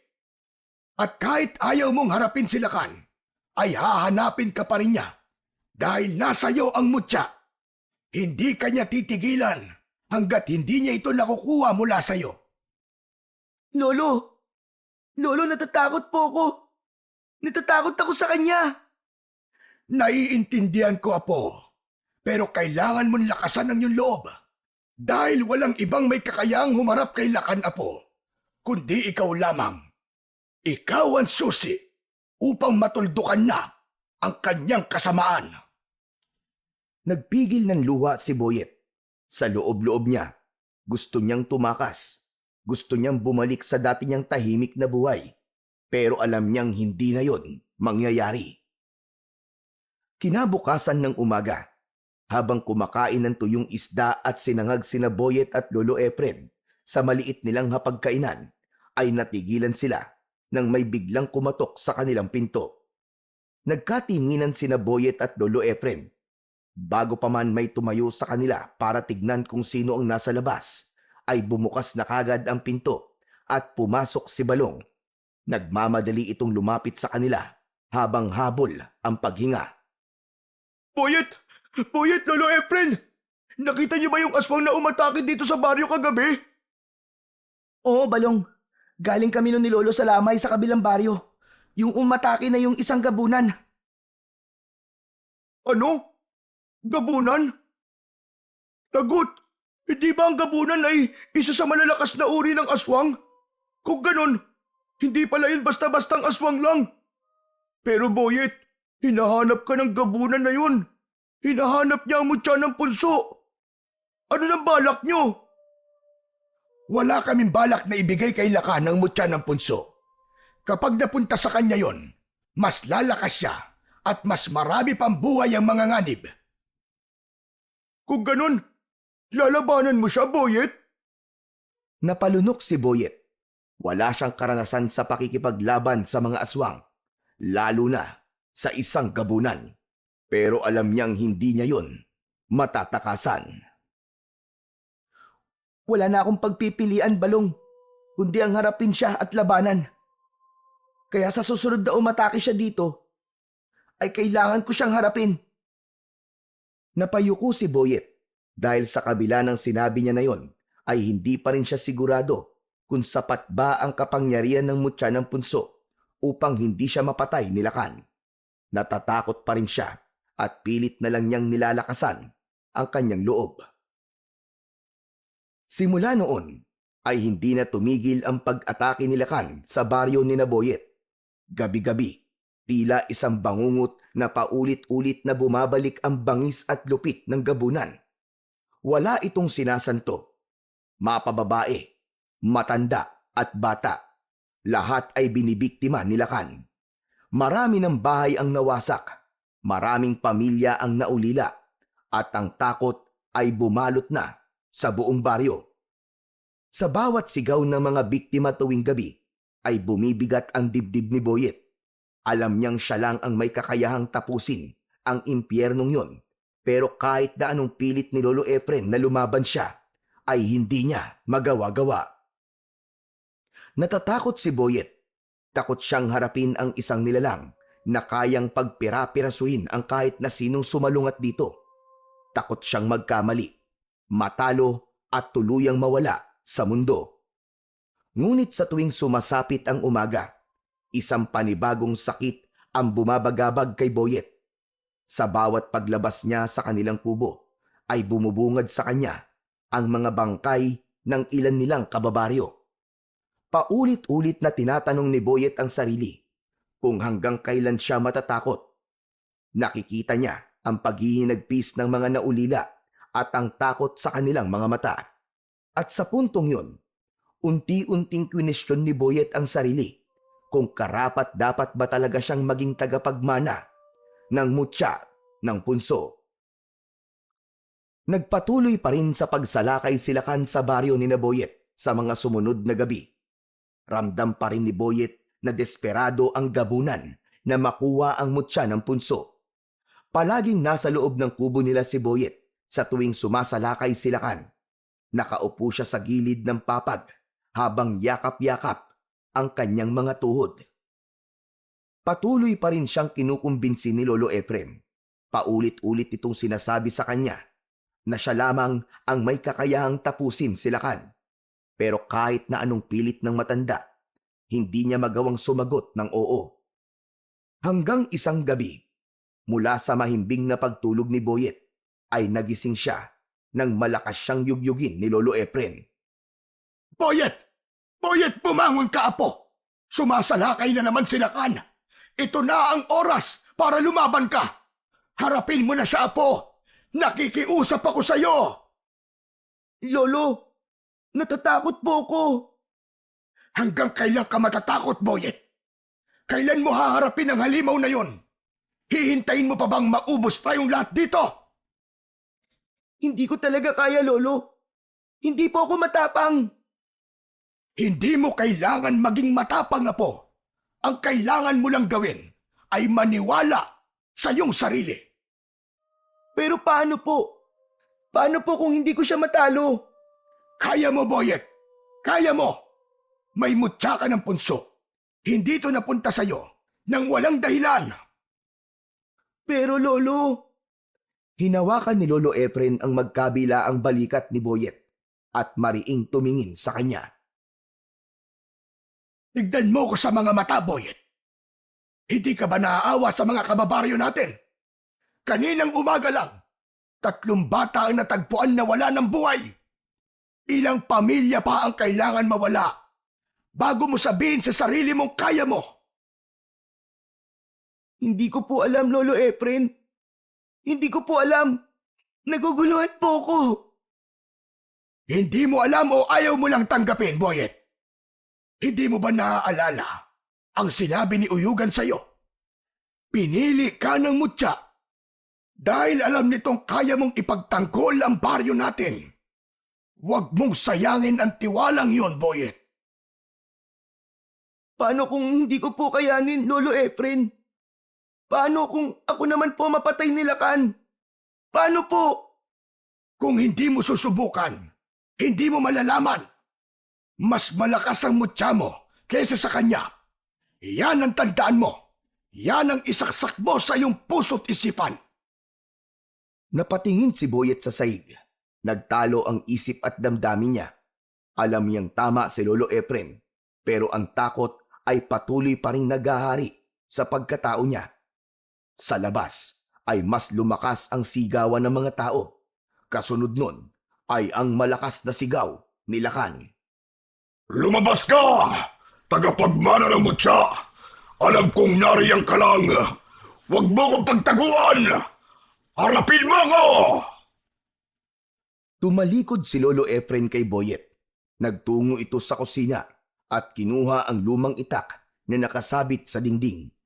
Hindi ito nagdalawang isip na naglakad patungo sa pinto. Mabilis na sumunod si Boyet sa lolo niya. Lolo! Lolo, anong gagawin niyo? Huminto si Lolo Efren sa may pintuan at nilingon siya. Sawa na ako, Boyet. Sawa na ako magtago. Panahon na para lumaban.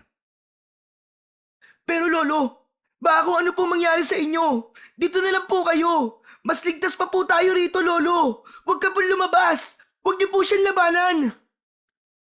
Mas mabuti nang mamatay akong lumalaban kesa sa mamatay akong takot. Pilit pa rin hinahawakan ni Boyet ang kanyang lolo, pero nagawa nitong makawala. Wala na siyang nagawa, kundi ang panoorin ito habang papalayo sa kanilang kubo, habang hawak ang matalas na itak. Napakagat sa labi si Boyet. Nagkaroon siya ng pagdadalawang isip kung susundan ba niya si Lolo Efren o mananatili siya sa loob ng kubo nila. Sumilip siya sa nakabukas na pinto at nakita niyang hindi lang si Lolo Efren ang lumaban. Nakita niya ang ibang kalalakihan sa baryo nila na may dalang sibat, itak at kung ano-ano pang sandata. Nagulat si Boyet nang bigla siyang may narinig na tinig mula sa kanyang likuran. Napalingon si Boyet at nakita niya si Uyugan na nakatayo sa ibabaw ng lamesa at umiiling. Wala. Nakakapanghinayang. Mabuti pa sila, Boyet. Kahit wala silang mutya ng punso, ay may lakas loob silang lumaban. Patawad! Patawad! Patawarin mo ko, Uyugan! Nanginig ang boses ni Boyet at naramdaman niyang may mga luhang bumagsak mula sa kanyang mga mata. Hindi ako nararapat para sa mutya. Mas mabuti pang ibigay mo na lang ito sa iba.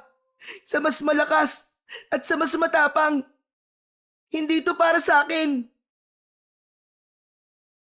Wala nang mas iba pang karapat-dapat kundi ikaw lang, Boyet. Mismong ang mutyala ng punso ang pumili sa'yo. Hindi mo ito hiningi, ngunit ikaw ang napili. Pero, paano? Paano kung hindi ko kaya? Paano kung mabigo ako? Pero paano din pala kung kaya mo? Natahimik si Boyet sa sinabing yun ni Uyugan. Tumingin si Uyugan sa may pinto kung saan patuloy ang ingay ng labanan. Nasa labas na ang lolo mo, Boyet. Kasama ang ibang kababaryo mo. Nilalabanan nila si Lakan. Hahayaan mo lang bang may mangyaring masama sa kanila? Lalong-lalo na sa lolo mo? Nanlamig si Boyet. Muli siyang napatingin sa nakabukas na pinto at nakita niya sa labas si Lolo Efren na nakahandusay na sa lupa. At sa harapan nito ay naroon si Lakan na papalapit sa kanyang lolo. Ang matalim nitong mga mata ay nakapako sa matanda. Nanlambot ang mga tuhod ni Boyet, ngunit may kung anong init na bumalot sa kanyang katawan. Sa pagkakataon na yun, ay isang matinding pagpapasya ang ginawa niya. Kumilos ang kanyang mga paa bago pa siya makapag-isip. Mabilis siyang tumakbo palabas ng kubo. Ayop ka! Layuan mo ang lolo ko! Sa isang iglap ay hinarangan ni Boyet si Lakan upang pigilan ito sa paglapit kay Lolo Efren. Nang makita niyang nasa panganib ang kanyang lolo, ay dun na tuluyang lumabas ang tapang niya. Napahinto naman si Lakan at bahagyang umurong, saka tumawa ng mahina. Nang mapansin nito ang kumikislap na mutya ng punso sa leeg ni Boyet, ay nanlaki ang mga mata nito. Ikaw pala nagmamay-ari ng mutya ng punso. Isang bata lang ang may hawak ng mutya. Mukhang magiging madali lang sa akin na makuha yan sa'yo, bata. Kahit bata ako, hindi ako magpapatalo sa'yo, demonyo ka! Nilingon ni Boyet si Lolo Efren at nakita niya na kahit may sugat ito sa braso, ay nagawa pa rin itong ngumiti sa kanya. Nang humarap siyang muli kay Lakan, ay humakbang ito papalapit. Ang matutulis nitong mga kuko ay kumikinang sa liwanag ng nag-aapoy na mga sulo sa paligid. Nakatitig ito kay Boyet. Bata, ibigay mo na lang sa akin ang mutya. Kung ayaw mo masaktan, huwag ka nang manlaban pa. Kung mapayapa mong ibibigay yan sa akin, ay baka maging mabait pa ako sa'yo at hayaan pa kitang mabuhay. Nanlamig ang mga kamay ni Boyet, ngunit hindi siya natinag. Sa kabila ng takot at kaba na bumabalot sa kanyang katawan, ay desidido na siyang labanan si Lakan gamit ang kapangyarihan ng mutya ng punso. Matagal na ako nagtatago. Matagal na ako natakot. Pero hindi na ngayon. Oras na para tapusin kita, Lakan! Saglit na katahimikan ang bumalot sa paligid. Binasag yun ng malakas na halakak ni Lakan na parabang iniinsulto nito si Boyet. Ikiniling ni Lakan ang ulo nito at ngumisi.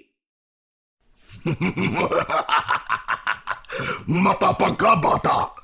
Tignan natin kung hanggang saan ang tapang mo! Sa isang iglap, mabilis na sumugod si Lakan kay Boyet at nagsimula na ang kanilang laban. Mabalasik ang pagsugod ni Lakan. Ang matatalim nitong mga kuko ay nakahandang sumaksak sa katawan ni Boyet. Sa isang iglap, lumipad ang kamao ni Lakan, ngunit bago pa yun tumama sa mukha ni Boyet, ay sinalo niya yun gamit ang kanyang kamay. Mahigpit na hinawakan ni Boyet ang kamao ni Lakan habang naramdaman niya ang lakas at kapangyarihan na dumadaloy sa buo niyang katawan. Mariin niyang pinisil ang kamao ni Lakan hanggang sa narinig niya ang pagkadurog ng mga buto nito. Malakas na napasigaw si Lakan nang dahil sa labis na sakit at agad nitong binawi ang kanyang kamao.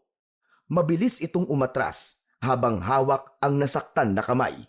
Nag-aapoy sa galit ang mga mata ni Lakan habang nakatitig kay Boyet. Ngumisi si Boyet at tumingin siya sa paligid. Nakita niya ang mga bato. Itinaas niya ang kanyang kamay at biglang nagsimulang gumalaw ang mga bato sa kanyang paligid.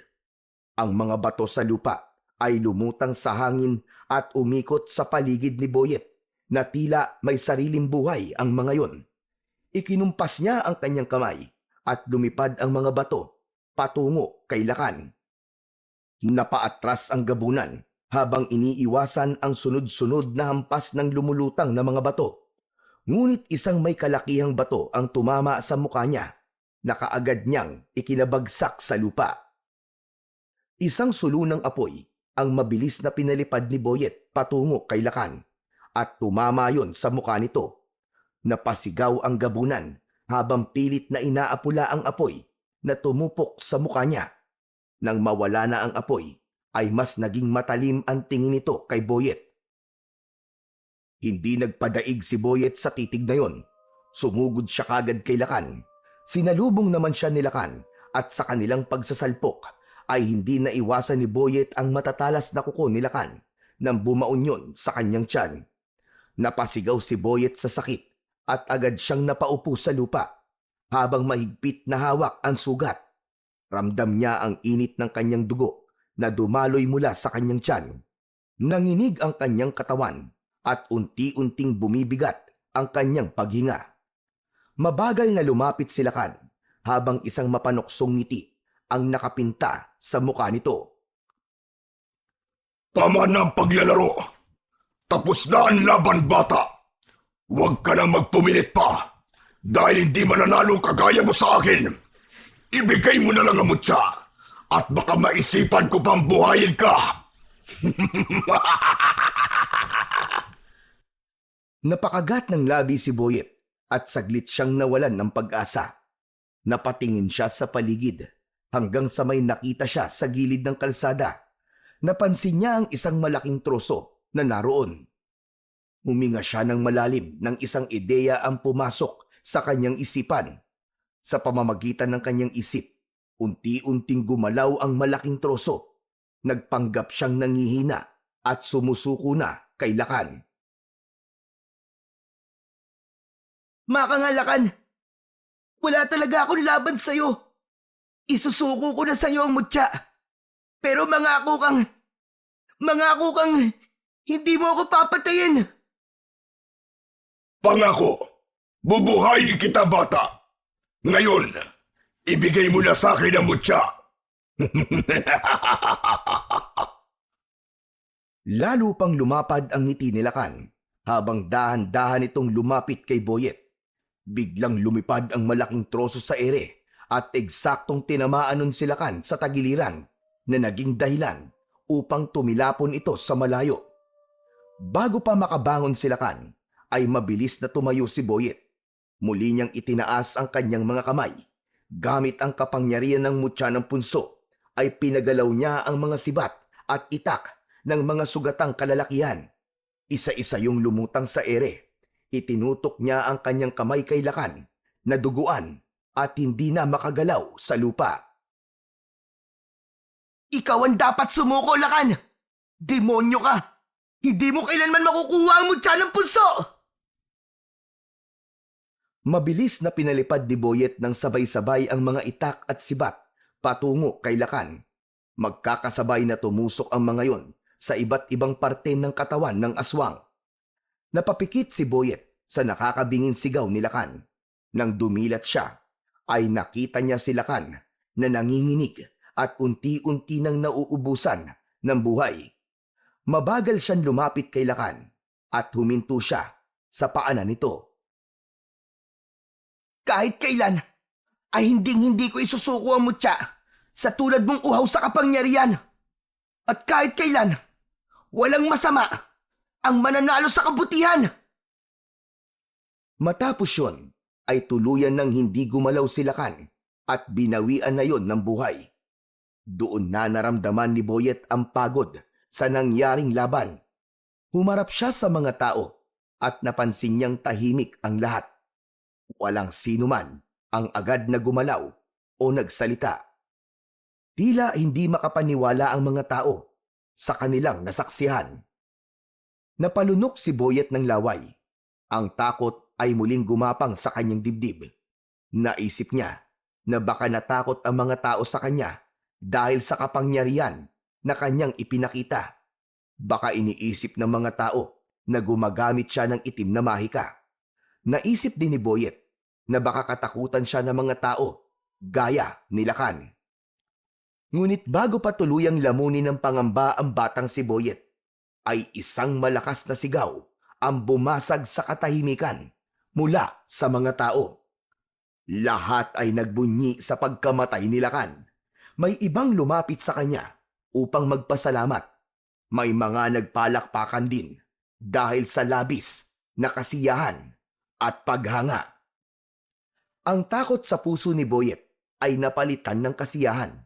Naramdaman niya ang taus-pusong pasasalamat ng mga tao sa kanya.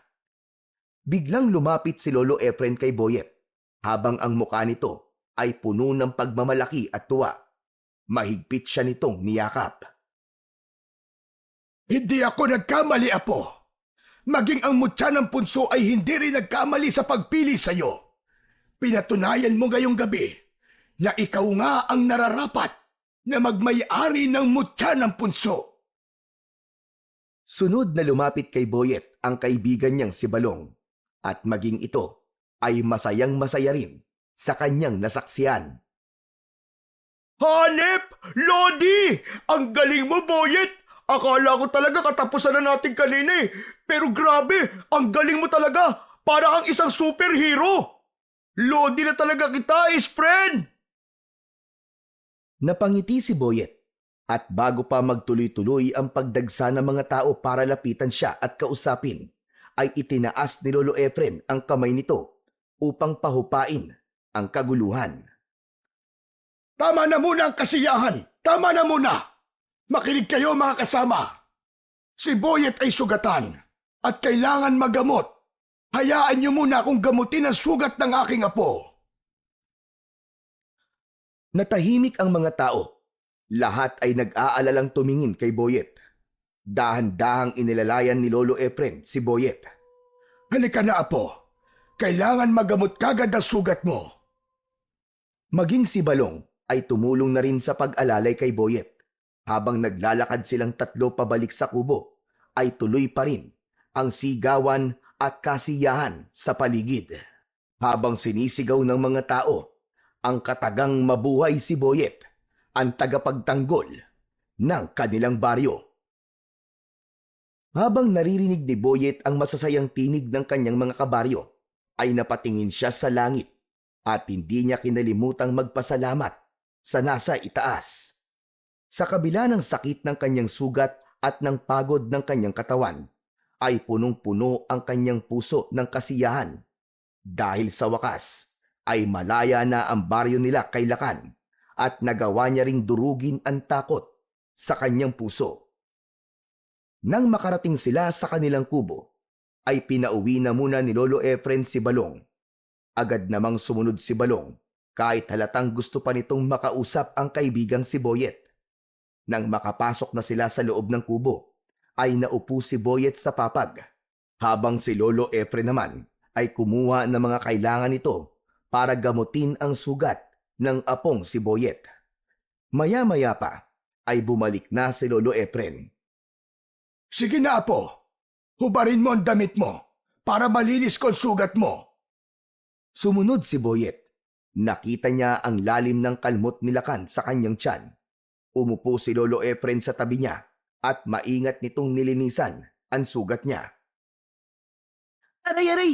Aray, ang hapdi po, Lolo! Tiisin mo lang, Apo. Mas mabuti na masaktan ka ngayon kaysa magkaroon ito ng impeksyon. Pero alam mo ba, Boyet? Sobra kitang ipinagmamalaki.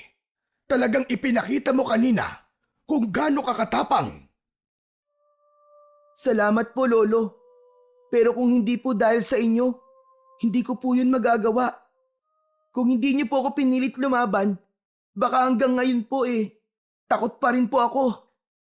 Alam kong darating ang araw na matatanggap mo ang tungkulin mo, Apo. At tignan mo ngayon, ikaw ang naging pag-asa ng baryo natin. Bago pa man makapagsalita si Boyet, ay biglang lumitaw sa kanilang harapan si Uyugan. Magaling, magaling, magaling! Napakagaling mo, Boyet! Binabati kita dahil nagtagumpay ka sa laban nyo ng Lakan na yon. Maraming salamat din sa iyo, Uyugan.